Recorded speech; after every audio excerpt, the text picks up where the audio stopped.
বেশ কিছুদিন আগে বাড়ির গেট থেকে আমি এটা এখানে নিয়ে আসি। তখন গাছের মধ্যে ফুল ছিল না এবং গাছটা বাঁচবে কি না তার মধ্যে একটা সন্দেহ ছিল। কিন্তু এখন দেখেন কত ফুল আসছে গাছের মধ্যে। কিন্তু দুঃখের বিষয় একটা, যে এখানে আমাদের আশেপাশে স্কুল আছে, তো স্কুলের বাচ্চারা এখানে যাওয়ার সময় আসার সময় যখন যে কেউ এই ফুলগুলো ছিঁড়ে নিয়ে যায়। এটা কিছুদিন আগে আমি গাছের গোড়াটা খুব সুন্দর করে গোল করে বেঁধে দিয়েছিলাম, যাতে করে জল সেচ দেওয়া যায় খুব সহজ করে। কিন্তু এখন দেখেন এই আমাদের এই রাস্তাটা পাকা হচ্ছে, এই রাস্তা খোঁড়ার কাজ চলছে, সেজন্য এই মাটি খুঁড়ে এর মধ্যে দিয়ে দেওয়া হয়েছে এবং গাছটা কিছুটা বাঁকা হয়ে গেছে দেখেন।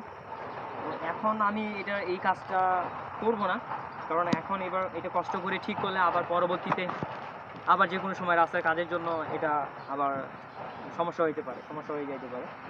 সেই জন্য রাস্তাটা একবারে ক্লিয়ার হবে, তারপরে আমি গাছটা ঠিকঠাক যত্ন নেওয়া শুরু করব। কিন্তু অনেকদিন ধরে এখানে ময়লা পড়েছিল, এইগুলোর মধ্যে আমি এটা পরিষ্কার করে দিলাম। আর আসলে অনেক কষ্ট করে এই গাছের পিছনে অনেক কষ্ট করছি।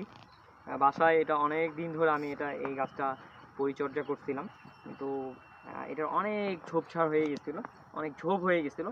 তখন ভাবছিলাম যে আসলে আমি এই গাছটা এইখানে নিয়ে আসি।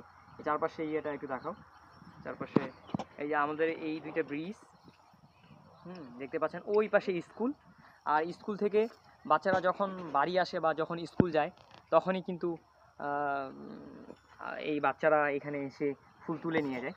এই যে দেখেন এখানে ফুল ছিল, কাছাকাছি দেখাও একটু, এইখানে ফুল ছিল, তারপর আপনার এইখানে ছিল, তারপর এই যে এইটার মধ্যে ছিল, এই যে এইখানে ছিল, অনেক ফুল ছিল, অনেক ফুল।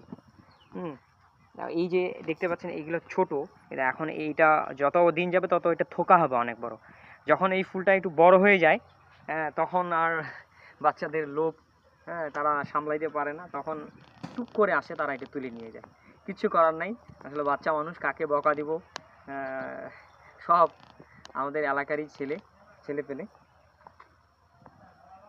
এই গাছটা যখন আরও একটা ভিডিও এই গাছের আমি নিয়ে আসবো, যখন এটা আমি পুরোপুরি ঠিকঠাক করে দিব আর কি।